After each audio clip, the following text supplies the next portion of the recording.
don't you love these sunglasses? So I got these awesome Bolay sunglasses from a mountain bike festival called Sea Otter Classic outside of Monterey one year. And first of all, I love bright things. So when I saw these sunglasses, they had me. This blue color is just dynamite. And another thing that really appealed to me is the lenses. You know, as a trail runner, as a mountain biker, I'm always in the search for a good pair of eyewear, some sunglasses. You know, lots of things are coming, dust and wind and the sun. You want to keep those external forces basically at bay with a good pair of sunglasses. So in my search for a good pair, you got to find one that has a lens, a brightness on the lens that's not obviously too dark, not too bright, just perfect. And it just feels like these ones have been that. They've been just perfect. And so I have worn these so many miles. And but when the season started changing this last year, I was riding more and more at dusk, and it was darker. These sunglasses were just too dark. So I found online some sunglasses that had interchangeable lenses. And the beauty with those is, even at night as a mountain biker, you need to wear some type of eye protection because the dust and the wind, if it's cold, the wind makes your ears, your eyes tear up. And so you got to have something. So these ones had interchangeable lenses that came with them. You could go clear, 100% clear if you were going at night. They had traditional sunglass lenses, and then also some really cool yellow lenses. And what those are for are when it's really gray out, if it's overcast and kind of just dark, you put those yellow sunglasses on and everything just pops. And so you can just the world, just everything you're looking at, the landscape, the scenic view, everything is just brighter. It brightens everything up. And which is really nice on a day which is just kind of gloomy and dark. And I'm always surprised at break time if I'm grabbing some food or some water, I take those glasses off and wow, everything is just not as exciting. That filter, that lens creates a very, very positive feeling within me. And so the thought today is the power of a positive mental attitude, really. If the ultimate goal is to find happiness and joy and those feelings, those are things that we create, we decide to have on our own. And so I'm going to find this quote here by famous Gary Vee. It stuck out. It says, "Success is waking up in the morning and being happy." Success in the morning is waking up and being happy. Well, what controls happiness? We know and we see, throughout this history of Earth, there's been countless people who have had everything they could ever want on a material basis, but they're not happy. Their bank accounts might be robust and they might have all these fun toys and they're not happy. Or they even have a great, relationship and they have family and friends, but they're not happy. Those things don't control our happiness. They can help, definitely. They can, grease the wheels of happiness, but they don't cause happiness. Because if they caused happiness, then everyone who has those things would be happy. And so, what a powerful thing. That's such an empowering concept that we don't have to wait until we feel happy, till we get something or till we achieve something. We can have happiness right now, where we are currently in our own situation, because it happens here. Happiness and joy are something that we control, not other external forces. This concept, I know I'm simplifying it.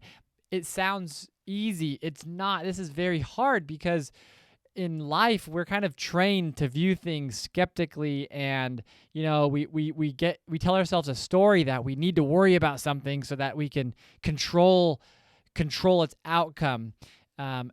there's definitely lots of thoughts out there on really, how hard this is. I love, though, just the basic concept that we need to just, on a regular basis, how many times throughout the day do we have times where we can just make that decision? I want to be happy. So you might be might just got off the phone with a client and they might have been having issues and blamed you for them. Okay, that happened. That's the reality. But it doesn't mean that we have to process it that way. We can process it any way we want. At that moment, we can smile and think of the things that we do have, that gratitude. Even if we don't have anything, we can still say, I'm going to smile. I'm going to feel happy. Just decide it. There's nothing stopping you from doing that. It's just a completely free, and it's a free concept, and it's very effective. Brendan Burchard, he says, we need to control our RWID. You don't need to really worry about writing that down. I know there's so many acronyms out there. RWID, though, it's just relative weight of importance and duration. So we assign everything that comes into our lives.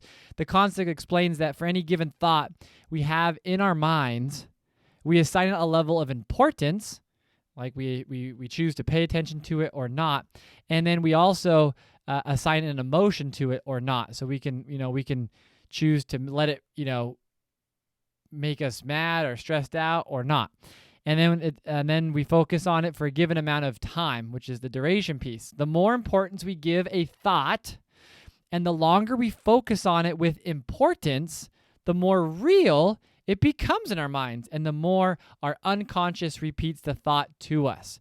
So we have a thought come in, and if we give it both that relative weight and importance, so we assign it that's important, and that's we need to concentrate on it, and we concentrate on it for a long period of time, our minds begin to process that as reality, even if it's not the reality.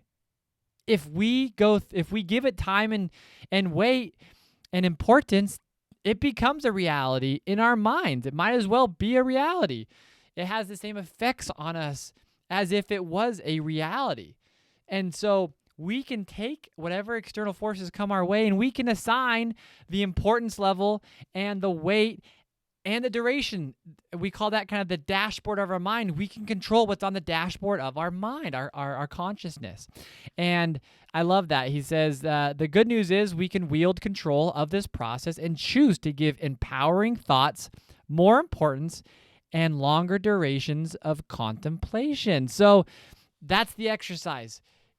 We need to think about what we can do as the thoughts come in. We need to have a way of getting those, assigning those a weight and importance and a duration. Things that are gonna that need it, that they need that duration, they need to be on the dashboard.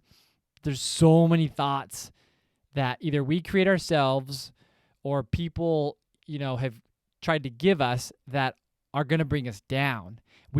It does no good to ruminate, to put them on the dashboard of our mind, because they will become our reality. And so that's the thought today. The power.